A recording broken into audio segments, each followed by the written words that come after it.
Friends, welcome back to my channel universe of concept stories. तो चलिए शुरू करते हैं हमारा स्टोरी का नेक्स्ट पार्ट। इस पार्ट की शुरुआत वहीं से होती है जहाँ पर पिछला पार्ट ख़त्म हुआ था, यानी कि जब हमारे वांगजी उइंग को बॉयफ्रेंड बनने के लिए पूछा था। इसके बदले उइंग हाँ भी कहा था और वो दोनों एक दूसरे को किस कर रहे थे। तभी हमें दिखाते हैं थोड़ी दूर पर नेमिनजू इन दोनों को देख रहा था और वो ये देख कर कि उइंग एंड वांगजी एक दूसरे के साथ कितने खुश है, वो उइंग के ऊपर से गिव अप कर लेता है। इसके बाद हमें थोड़े दिन बाद का सीन दिखाया जाता है। उइंग का तबीयत बिल्कुल ही ठीक हो गया था और वो वांगजी के घर पर लेटा हुआ था अपने बेड पर। तभी हमें दिखाते हैं वांगजी बहुत सारे कॉन्ट्रैक्ट के फाइल को लाकर उइंग को दे रहा है, जिसमें बड़े बड़े मूवी के रोल्स थे। लेकिन हमारा उइंग इस सारे कॉन्ट्रैक्ट को साइन करने के लिए मना कर देता है, क्योंकि उसे शॉर्टकट नहीं लेना था और वो अपनी मेहनत से आगे बढ़ना चाहता था। इसके बाद जब वो दोनों बाहर आते हैं घर के, तभी वो देखते हैं कि उसके उन लोगों के सामने एक बड़ा सा कार खड़ा था उस विथ ड्राइवर, जिसे देखकर उइंग वांगजी को कुछ पूछता। उससे पहले ही वांगजी उइंग की ओर देख कर कहता, ये मेरे तरफ से तुम्हारे लिए एक छोटा सा गिफ्ट है, क्योंकि मैं बिल्कुल नहीं चाहता कि मेरे बॉयफ्रेंड को आने जाने में दिक्कत हो। जिस चीज़ को सुनकर और वांगजी की फेशियल एक्सप्रेशन को देखकर उइंग मना नहीं कर पाता और इस चीज़ को एक्सेप्ट कर लेता है। उसके बाद वो वहाँ से निकल जाता है अपने घर के लिए, जो कि थोड़ी दूर पर है, लेकिन वो अब वांगजी के साथ नहीं रुक सकता और वो अभी सेपरेट अपने अपार्टमेंट में रुक रहा था। तभी वो अपने घर पर पहुंचने के बाद जियांग को कॉल करके वो सारी बातें बताता है जो आज वांगजी और उइंग के बीच हुआ, जिसे सुनकर वो जियांग कुछ कहता उससे पहले ही हमारे उइंग के डोर का बेल बजने लगता है, जिसे सुनकर वो फ़ोन को साइड पे रखकर वहाँ पर चला जाता है, जहाँ पर वो देखता है एक डिलीवरी मैन को, जो वांगजी की तरफ से एक रोज़ का बुके लाया था, जिसे देखकर हमारा उइंग बहुत ज़्यादा खुश हो जाता है और उसे एक्सेप्ट कर घर के अंदर ले आता है।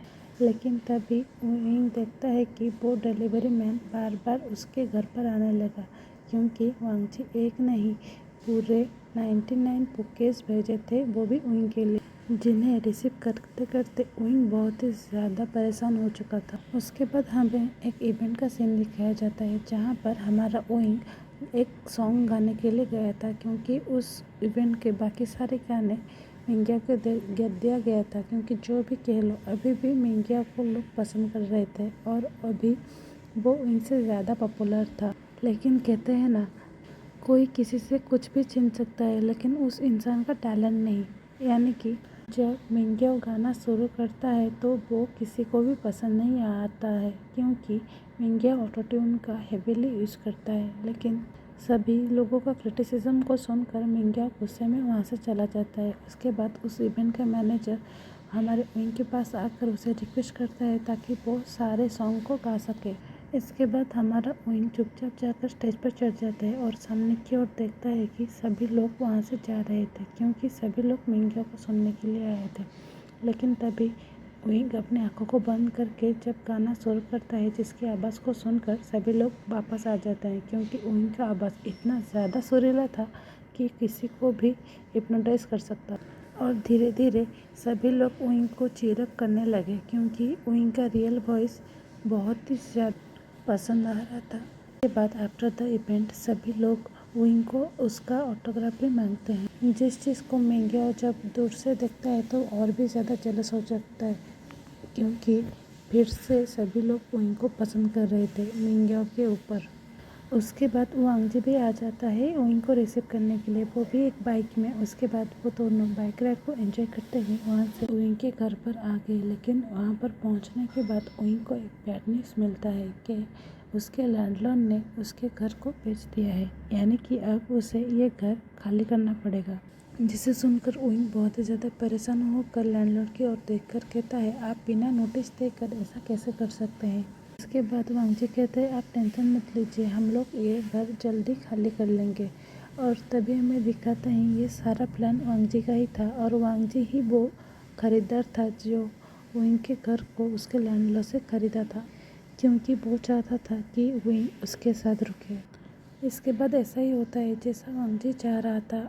यानी कि विंग वांगजी के साथ उसके घर पर चला गया जैसे पहले वो रहते थे, जिसके चलते वांगजी बहुत ही ज़्यादा खुश नज़र आ रहा था और वो दोनों साथ में मिलकर घर का सारा काम करते हैं including cooking in a romantic way. And वांगजी विंग की ओर देखकर कहता है, अब से तुम इस घर के मालिक हो जैसे मैं हूँ, क्योंकि अब तुम मेरे घर के केयरटेकर नहीं, मेरा बॉयफ्रेंड भी हो।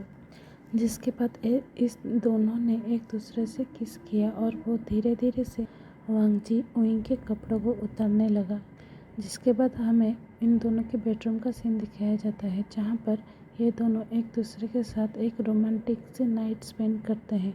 इसके बाद हमें नेक्स्ट डे का सीन दिखाया जाता है। जब विंग उठता है तो वो देखता है वांगजी सोकर उठ चुका है, लेकिन वो फिर भी लेटे होकर विंग को देख ही रहा था, जिसे देखकर विंग को इतना ज़्यादा शर्मा था क्योंकि वो दोनों कुछ भी नहीं पहने थे और उसके अलावा उन दोनों के बीच जो रात में हुआ था, जिसके चलते विंग बहुत ही शाय फील कर रहा था। जिसके बाद विंग वांगजी को धक्का देकर भागकर बाथरूम की ओर चला जाता है। उसके बाद हमें दोपहर का सीन दिखाया जाता है, जहाँ पर हमें दिखाते हैं विंग एंड जियांग एंड मिंगियो ये तीनों अपने पुराने डायरेक्टर के पास गए थे, क्योंकि वो इन तीनों को बुलाए थे क्योंकि वो चाहते थे कि ये तीनों पहले की तरह एक ग्रुप बनाकर गाना शुरू कर दे। जिस चीज़ से ये तीनों मना कर देते हैं, क्योंकि अब हमारा जियांग एंड विंग एक साइड है और मिंगियो नहीं। इसके बाद वो तीनों वहाँ से चले जाते हैं, लेकिन बाद में हमें दिखाते हैं मिंगियो का फाइनेंशियल प्रॉब्लम बढ़ने ही लगता है, क्योंकि उसका पॉपुलैरिटी मिंगियो की तरह नहीं था और वो बहुत सारे लोन में डूबी हुई थी।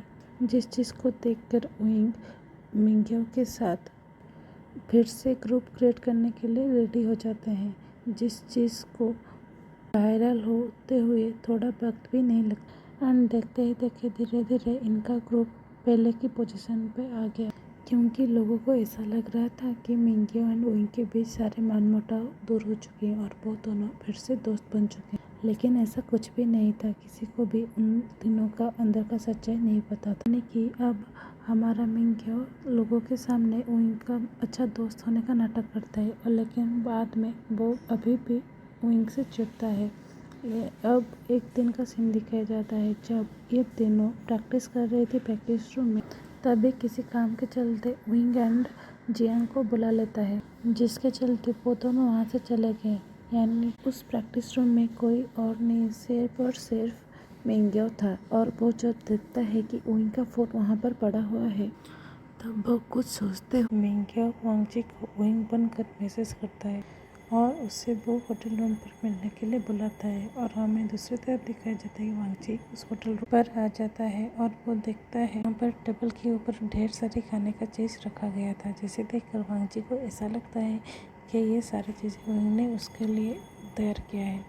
जिसे देखकर वो वहाँ रखा जूस पी गया, जिसके अंदर हमारा मिंगियो ने ढेर सारा नशे की दवाई मिलाई थी, जिसके चलते वांगजी को चक्कर आने लगा और वो सर को पकड़कर खड़ा ही हुआ था। तभी उस होटल रूम पर मिंगियो का एंट्री होता है और वो जाकर वांगजी को सीड्यूस करने की कोशिश करता है ताकि वांगजी को फंसा सके। लेकिन हमारा वांगजी वो पूरी तरह से इग्नोर कर रहा था मिंगियो को, लेकिन मिंगियो उसे वहाँ से जाने नहीं देता है और कहता है, कैसे तुम मुझे रिजेक्ट करके जा सकते हो, क्योंकि पहले तुम मेरे सबसे बड़े फ़ैन थे और मुझे फैंटेसाइज करते थे। जिसे सुनकर वांगजी फिर भी मिंगियो को इग्नोर करता है। बाद हमें दिखाया जाता है जब असिस्टेंट सोंगलन जियांग को लेने के लिए उसके स्टूडियो पर आता है, तो वो जब उसके साथ विंग को देखता है, वो शौक होकर कहता है, लेकिन तुम यहाँ पर क्या कर रहे हो।